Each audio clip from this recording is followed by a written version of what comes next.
Irmãos, boa noite a todos. Coisa boa a gente estar junto para louvar o Senhor, agradecer o nome dEle. Meu nome é Saulo, já estive aqui em outros momentos, né? Graças a Deus. Nas próximas 4 horas nós vamos conversar sobre casamento. Brincadeira, calma. Não vai ser 4 horas, já entendi os minutos já, vem direto dos minutos. Mas nós vamos conversar sobre esse tema, que é até que a morte nos separe. Tema esse muito importante que a gente precisa tratar nos dias de hoje, tá? Estou aqui acompanhado da minha esposa, que não vai me deixar mentir sozinho, tá? Está aqui, para graça de Deus. Minha filha Olívia, minha mãe Eliette, e tem um neném no forninho ali que a gente vai saber o que é daqui a umas semanas. Vamos ver o que vai ser ainda. Então, estamos multiplicando. Irmãos, vamos abrir nossas Bíblias em Efésios capítulo 5. Gostaria de te convidar também a abrir sua Bíblia. Efésios capítulo 5. E estaremos fazendo uma leitura um pouco mais extensa, mas uma leitura muito importante. Tá bom? Nós estaremos lendo dos versículos 22 ao versículo 31. Efésios capítulo 5, versículos 22 ao 31. Sei que seu coração, sua mente já está em reverência ao Deus da palavra, mas eu te convido a se colocar de pé, por gentileza, para a gente estar fazendo essa leitura em reverência ao nosso Deus. Efésios capítulo 5, versículos 22 ao 31. Diz o seguinte: mulheres, sujeitem-se a seus maridos, como ao Senhor. Pois o marido é o cabeça da mulher, como também Cristo é o cabeça da igreja, que é o seu corpo, do qual ele é o Salvador. Assim como a igreja está sujeita a Cristo, também as mulheres estejam em tudo sujeitas a seus maridos. Maridos, amem suas mulheres, assim como Cristo amou a igreja e entregou-se a si mesmo por ela, para santificá-la, tendo-a purificado pelo lavar da água, mediante a palavra, e apresentá-la a si mesmo como igreja gloriosa, sem mancha, nem ruga ou coisa semelhante, mas santa e inculpável. Da mesma forma, os maridos devem amar as suas mulheres como a seus próprios corpos. Quem ama a sua mulher, ama a si mesmo. Além do mais, ninguém jamais odiou seu próprio corpo, antes o alimenta e dele cuida, como também Cristo faz com a igreja. Por essa razão, o homem deixará pai e mãe e se unirá à sua mulher, e os dois se tornarão uma só carne. Deus Santo, fala a nós com temor e tremor a tua palavra, a tua presença. Fala a nós, Pai, porque cremos que o Senhor há de tratar nosso caráter nessa noite também, e é para a tua glória. Por isso oramos a ti em nome de Jesus. Amém. Amém. Pode se sentar, meu irmão. É muito importante que a gente entenda algumas verdades, e a filosofia vai falar sobre algumas inverdades que surgem no nosso meio. Crítica às famílias sempre surge, sempre teve, e infelizmente, irmãos, não vai ser hoje que vai parar. Estamos vivendo em guerra, e isso é fato.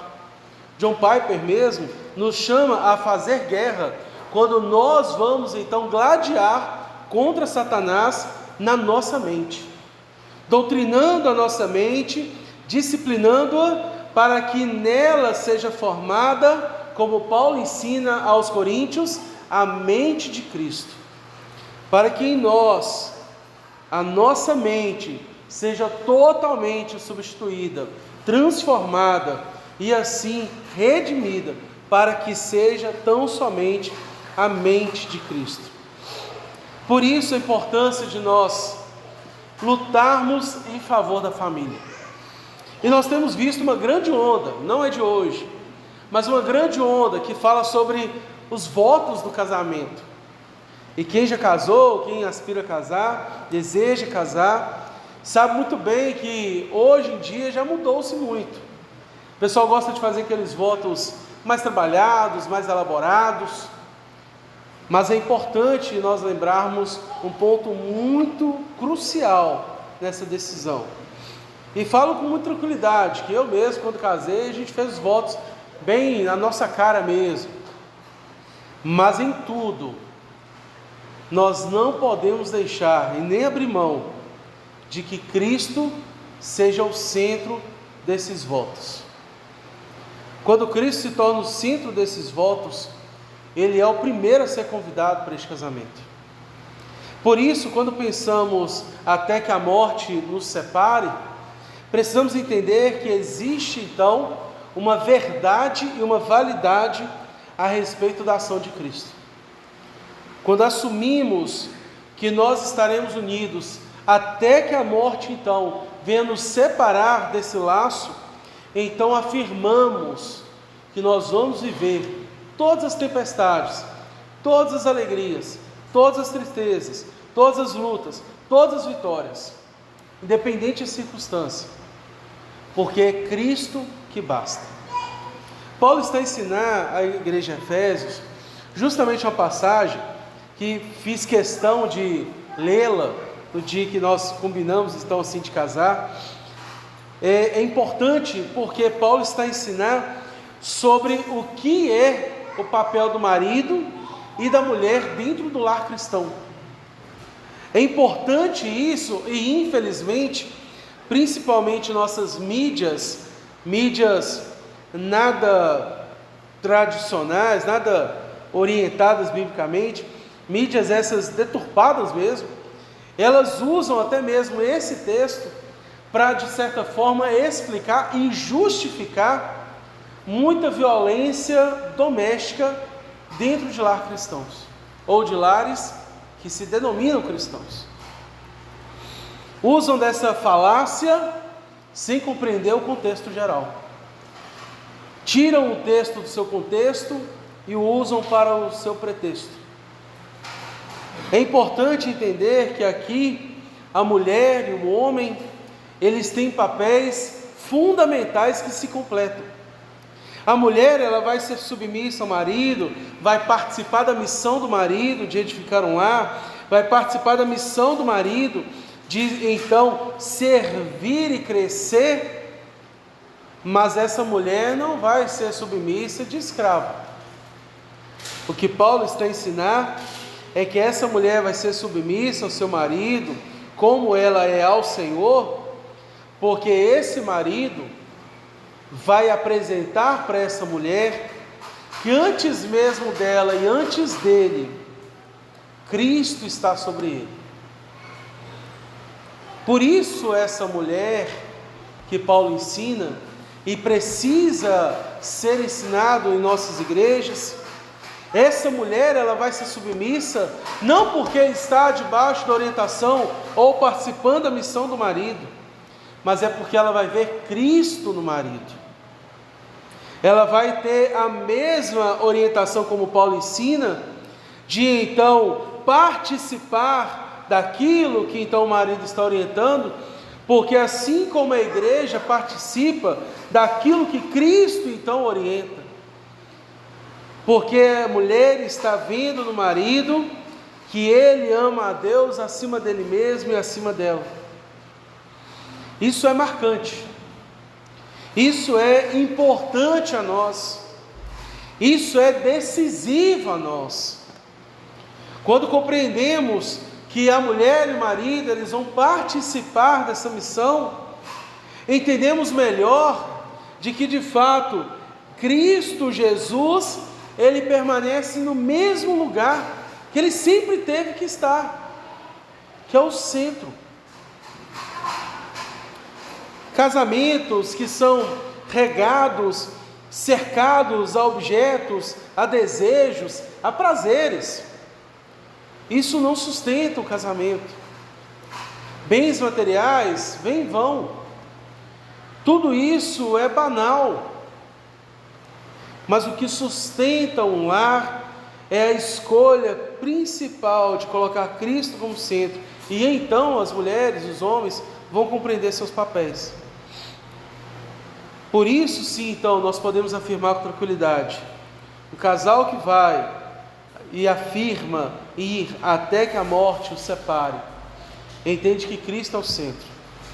Entendendo que Cristo é o centro, então a gente vai para o papel das mulheres primeiro, tá? A gente sabe que as mulheres têm prioridade, então vamos para o papel das mulheres. Por isso é importante já demonstrar desde o início que nós homens e as mulheres temos todos papéis diferentes. E isso não tinha como não deixar de fazer uma pesquisa para poder fundamentar essa argumentação. Até mesmo a mãe que está a amamentar uma menina, o leite materno tende a vir muito mais rico em fósforo do que cálcio.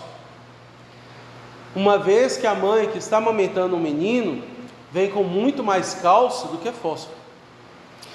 A mulher tende a amamentar com muito mais fósforo às mulheres, porque as mulheres são mais inteligentes que os homens mesmo. Fato.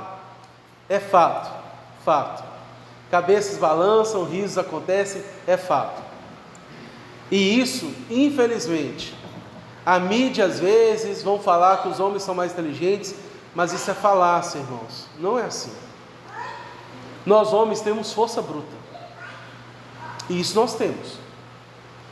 A gente pode chegar em qualquer lugar, a gente fecha a cara, cruza os braços, todo mundo olha e muda a postura diante disso. Porque desde bebês nós somos nutridos com cálcio, que é para sustentação, fortalecimento ósseo. E em nós é produzido muito mais testosterona e músculos, porque nos é o dever de gerar uma sociedade segura. Se nós vamos gerar homens, vamos gerar sociedade segura, o que dirá então dos nossos lares? Por isso existe essa diferença. A mulher, ela consegue usar muito mais o cérebro do que o homem. Já o homem, ele tem um poder de caça, de domínio e força que a mulher não vai conseguir alcançar. Por isso, a mulher então, ela vai ser submissa ao seu marido, como ao Senhor, porque esse marido, ele estará a lutar as lutas que ela precisa, ou ela acha que precisa um dia lutar. Esse marido está a guerrear uma guerra mental e espiritual, para que Cristo seja o primeiro e o centro na vida dele. Esse marido está a vivenciar coisas que às vezes nós jamais vamos falar às nossas mulheres, com receio de manter ou abrir nossa vulnerabilidade, sim, mas também porque nós sabemos que isso não é da conta delas. Isso não é luta que elas precisam lutar, isso é luta que nós lutamos. Por isso, mulheres, o papel da mulher é enxergar no seu esposo, noivo, namorado, que a vida dele está centrada em Cristo, está centrada no relacionamento com Deus, está centrado numa busca que não vai acabar agora. E como o pastor Eliakim brincou comigo ali fora, quer paz, quer tranquilidade? Morre! E realmente, nós homens, nós vamos guerrear até o último dia. E as mulheres precisam ter da parte de Deus uma visão clara para saber, enquanto namoradas e noivas, se a pessoa que está se relacionando é de fato alguém que vai lutar essa guerra. Se o marido que está com ela é alguém que vai lutar essa guerra. Ah, Saulo, mas meu marido não é cristão. Meu marido ainda não enxerga dessa forma. Minha amiga, calma. A mão de Deus não está recolhida. A mão de Deus está estendida, os teus ouvidos estão atentos. A própria palavra já afirma isso, o próprio Deus afirma: a minha mão não está recolhida para que não possa ajudar, nem os meus ouvidos tampados, estou aqui ouvindo. Clame. Por isso a importância, mulher, de você orar pelo seu marido, clamar ao Senhor para que a intervenção divina, que é real, possa acontecer no seu lar, possa acontecer no seu futuro casamento, possa acontecer desde já com a pessoa que você ainda vai conhecer. Precisamos orar pelos nossos casamentos. Isso é muito importante, porque Lá numa das escolas que eu trabalho, tem um rapaz lá que a gente conversa muito, e mesmo ele tendo uma linha espírita, uma cabeça muito, muito além do que muitos loucos que eu já presenciei,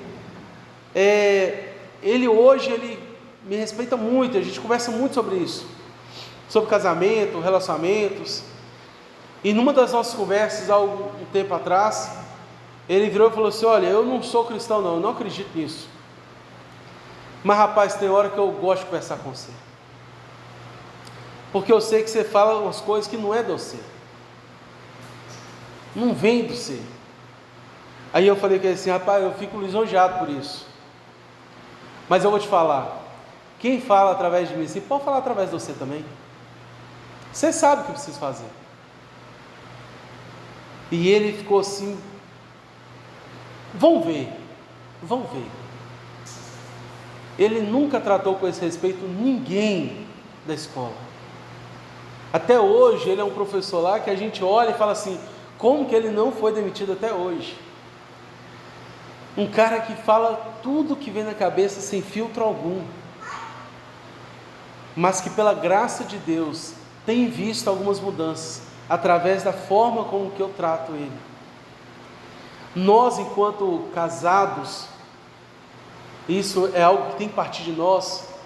Nós não podemos aceitar brincadeiras como do tipo: casamento é igual piscina de água fria, a gente entra e começa a chamar os outros. Isso a gente tem que tirar. Isso a gente tem que tirar, porque é por essas brincadeiras que Satanás vai tirando, ele vai descalçando a vida e a fé de muitos, inclusive muitos que desejam se casar.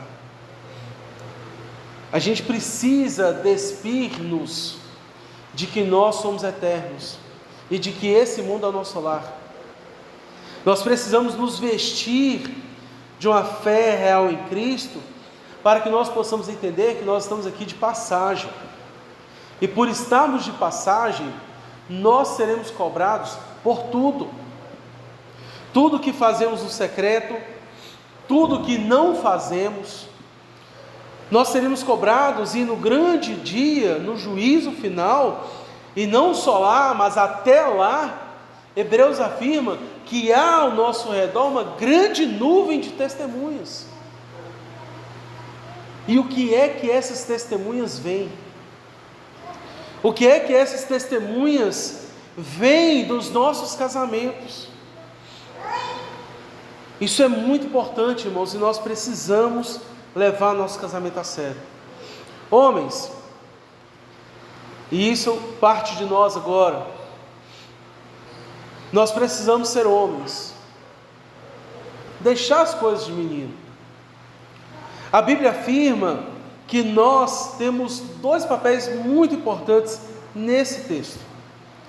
Nesse texto, Paulo está a ensinar, no versículo 25, o seguinte: maridos, amem suas mulheres assim como Cristo amou a igreja e entregou-se a si mesmo por ela, para santificá-la, tendo-a purificado pelo lavar de água mediante a palavra, e apresentá-la a si mesmo como igreja gloriosa, sem mancha, nem ruga ou coisa semelhante, mas santa e inculpável.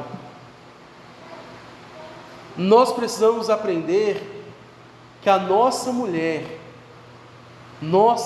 fiel, ela vai ter um cheirinho gostoso de alho e cebola no cabelo, porque é ela que luta o dia a dia com a gente.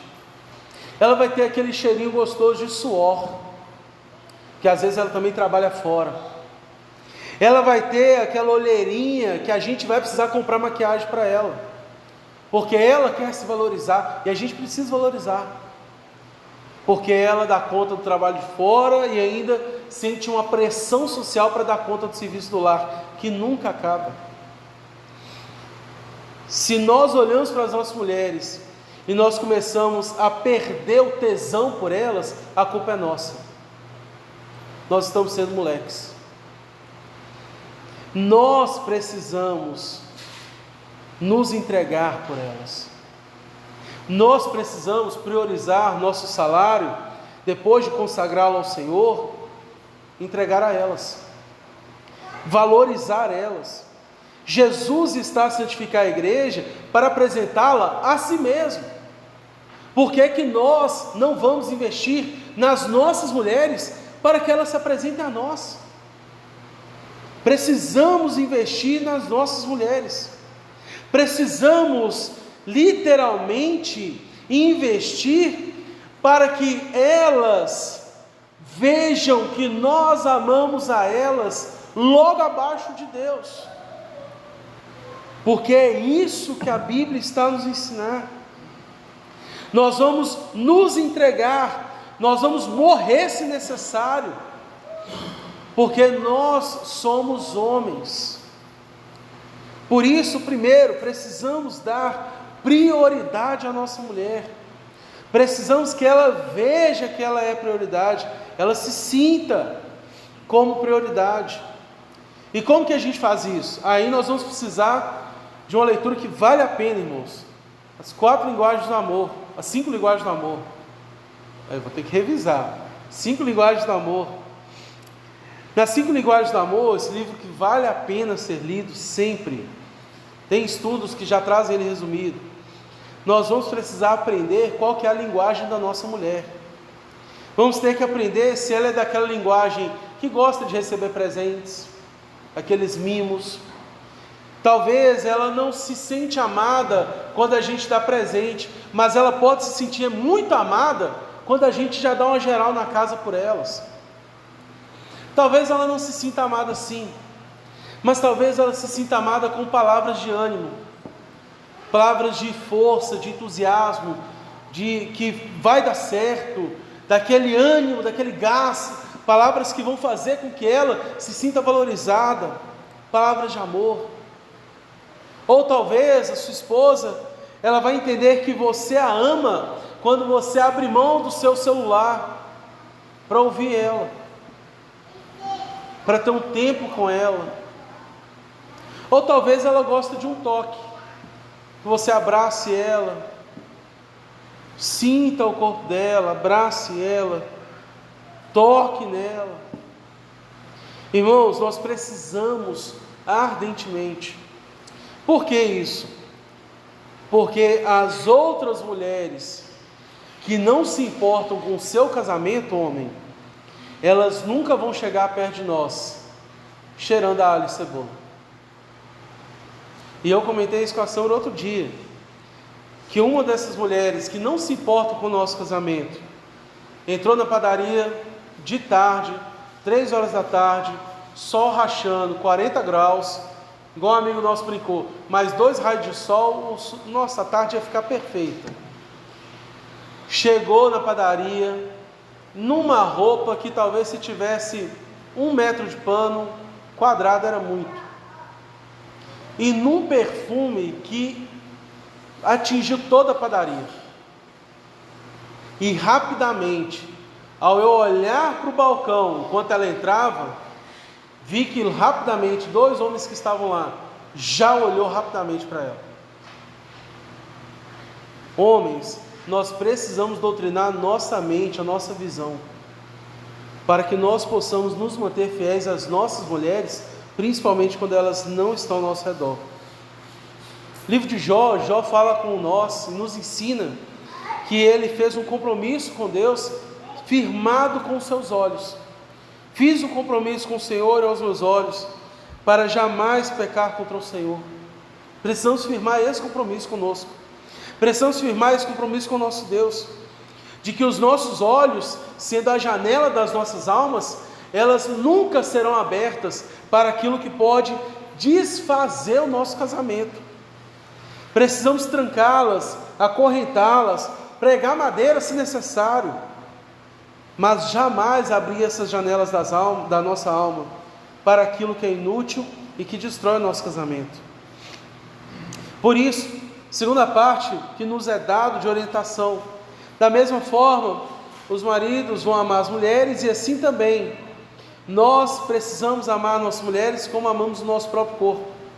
Por isso, nós vamos fazer o que Paulo ensina nós vamos, no versículo 29, alimentar a nossa mulher, principalmente alimentá-la com a palavra. Quer ter um casamento que vá até que a morte os separe?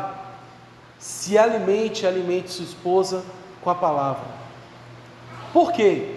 Porque pelas filosofias, muitas coisas vão mudar. Pelos ensinos do dia a dia, mais coisas ainda vão mudar. Se nós brincarmos rapidinho aqui e conversar com o Eliakim, chefe de cozinha, ou Eliakim, chefe, ele vai falar para nós, como nós já vimos em várias reportagens: ovo faz mal, vira um ano, ovo faz bem, vira um ano, ovo faz mal, vira um ano, ovo faz bem.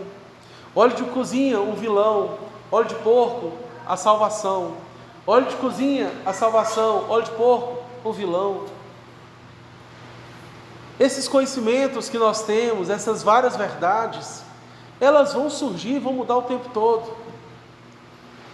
Mas na palavra de Cristo, a palavra de Deus, a Bíblia Sagrada, traz a verdade que é Cristo Jesus, que não muda. Traz a verdade que é Cristo Jesus, que sustenta a nossa palavra como homem. Porque nós só seremos homens no dia do nosso velório. Até lá estamos nos tornando. Porque no dia do nosso velório, nossa esposa, os amigos vão virar para o caixão e falar: aqui morreu um homem que honrou sua palavra, amou sua mulher e serviu com alegria. Até lá, nós temos que guerrear muito, porque podemos nos tornar meninos, podemos vacilar, podemos fraquejar, e se não for essa verdade máxima que é Cristo Jesus, nós não vamos conseguir chegar lá.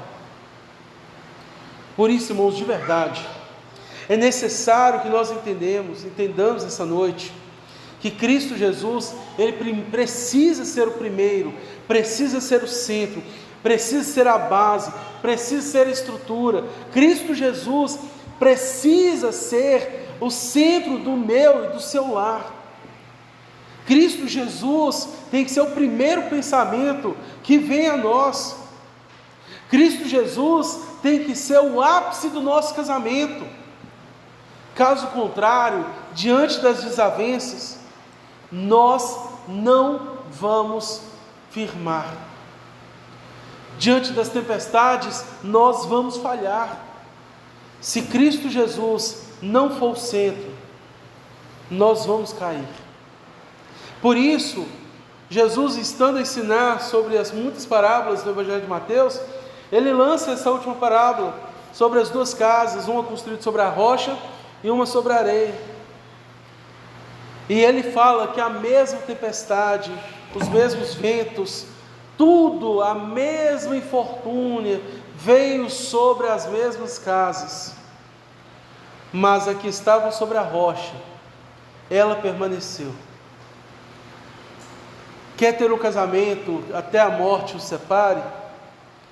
Seja Cristo Jesus o centro, seja Cristo Jesus sua base, seja Cristo Jesus o seu Salvador, e Ele então vai transformar nosso lar. E aí, como nós cantamos hoje, nós poderemos louvar o Senhor com alegria, dizendo que eu e minha casa serviremos a Deus. Serviremos a Deus porque em Cristo Jesus há uma graça abundante que transforma vidas, que o agressor que antes agredia a mulher, ou a mulher agredia o homem, os filhos, agora é transformado pelo caráter de Cristo. Que aquele que traía se arrepende verdadeiramente da sua traição e agora vive uma vida redimida na graça de Cristo Jesus. Aquele que vacilou, que errava, que buscava outros lugares, outros prazeres, agora não mais encontrará o prazer na presença e na palavra do Senhor e junto da sua esposa ou do seu esposo.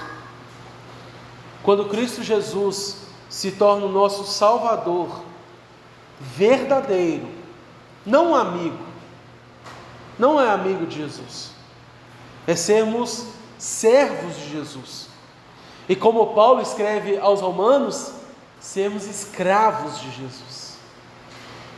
Quando nós nos tornamos aqueles que então são o templo do Espírito Santo do Senhor, então nós teremos tranquilidade de dizer que nós vamos louvar o Senhor, porque nossa casa louva ao Senhor, nosso casamento louva ao Senhor, nossas escolhas passam primeiro pelo Senhor, tudo está na dependência do Senhor.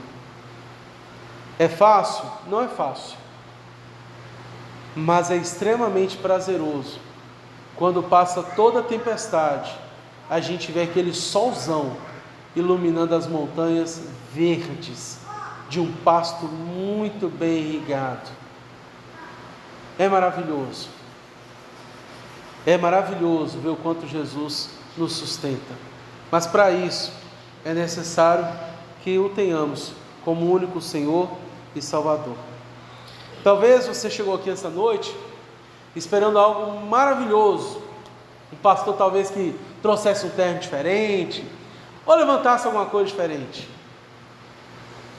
mas em oração, clamando ao Senhor, trazer mais uma vez para todos nós que Cristo Jesus é o centro.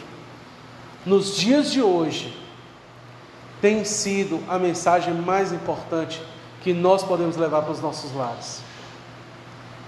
Por favor, meu irmão, se você puder levar para casa algo que marque o seu coração, escreva isso na sua mente. Cristo Jesus, Ele é o centro, e a Ele nós precisamos nos render, e Ele há de nos direcionar. Gostaria de orar com você essa noite. Deus Santo, somente a Ti toda a honra, toda a glória, todo o louvor. E nesse momento, Pai, vendo com alegria que aqui se reúne a igreja do Senhor, igreja esta que ora, que sonha, que ama pessoas, que ama ao Senhor, que com alegria se entrega ao Senhor.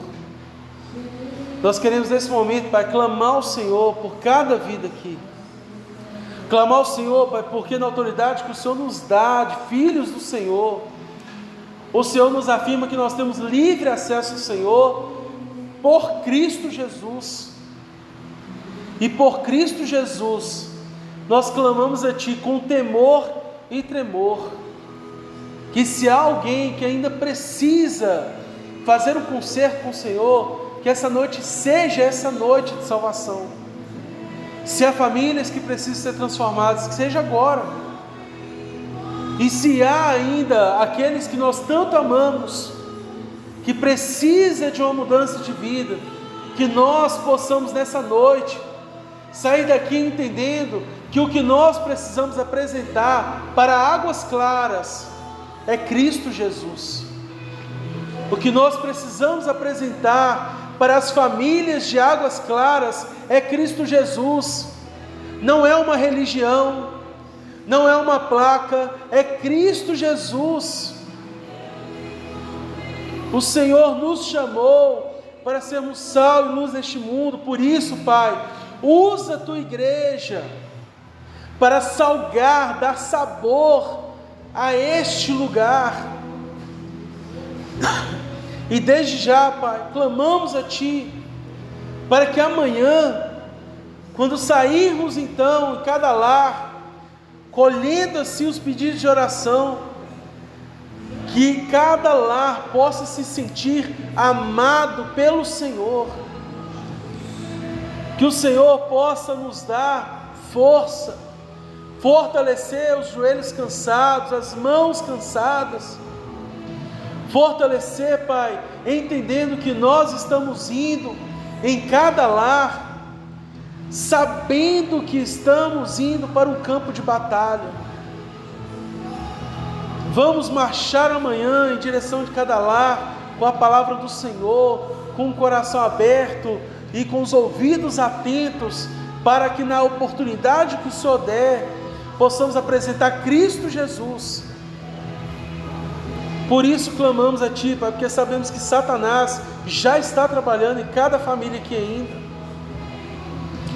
Por isso, Pai, clamamos a Ti pela fé, como nosso pastor aqui orou, que toda a obra de Satanás caia por terra em nome de Jesus, que nós possamos ir e voltar entendendo que cumprimos também a sua missão assim, sabendo que o Senhor é quem nos fortalece, sabendo que é o Senhor que nos direciona.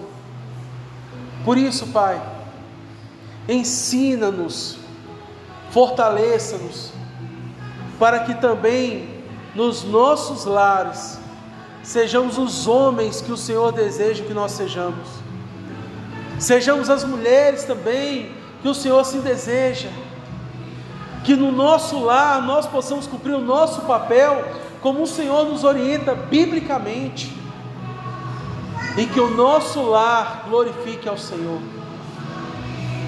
e que no último dia, no fim dos tempos, no encontro com o Senhor, possamos nos encontrar com o Senhor com alegria, porque o que o Senhor nos entregou, servimos, cuidamos, e pela graça de Ti, multiplicamos os dons que o Senhor nos deu, os talentos a nós confiados, nós cuidamos muito bem deles. Por isso, Pai, nós consagramos ao Senhor cada família aqui, consagramos ao Senhor cada coração aqui, cada sonho, cada pedido de oração, cada luta nós entregamos ao Senhor, porque bem sabemos em quem nós temos crido, e temos certeza que o Senhor é fiel, é poderoso, é forte, para cumprir assim conforme o Teu desejo. Por isso oramos a Ti, Deus Santo, em nome de Jesus, que vive e reina para todo sempre. Amém, amém, amém. Que Deus te abençoe, meu irmão, e que Cristo Jesus seja o primeiro, em nome de Jesus. Só um detalhe, irmãos, que Deus abençoe de verdade. Eu não me canso de orar por vocês. Nós lá em Docavate, nós temos a mesma luta que os irmãos têm. Nosso desejo é ver tudo cheio, banco cheio, caindo gente ao redor assim, a vontade é essa. Mas nós de igreja, de bairros mais afastados, ou cidades pequenas, entenda, nós somos chamados para uma missão muito mais difícil que as grandes igrejas. Na nossa região, nós sabemos, tá? Não é fofoca não. Quando nós vemos as grandes igrejas, se os irmãos forem perguntar, as grandes igrejas, mais de 50%, isso porque um amigo meu na época do seminário, ele fez um TCC baseado nisso, mais de 50% dos cristãos de igrejas grandes foram evangelizados, se converteram em igrejas de bairro, em igrejas de cidade pequena. O que os irmãos estão para fazer amanhã é o que vai salvar gerações, pregar Cristo. O que às vezes nós fazemos também no Cavate, lutamos, suamos, aí finalmente quando o adolescente se converte, aí ele vai lá, passa na prova e vai para a universidade. Ou vontade de orar a Deus e falar assim, cancela a matrícula dele, deixa ele aqui com a gente. Mas a gente sabe que é projeto de Deus. Então, irmãos, é Deus que sustenta os irmãos. Não tenham medo, fiquem firmes. Aqui Deus tem agido. O irmão está aqui, é Deus agindo. Nós estamos aqui, é Deus agindo. Porque só Deus sabe os muitos livramentos sobre nós. E Deus sabe que essa igreja é projeto dele. Então não desanima não. Deus está nisso, Deus está na frente. Ore, sirva, ame. Deus vai trazer o fruto no tempo dele. Amém? Deus abençoe, irmãos.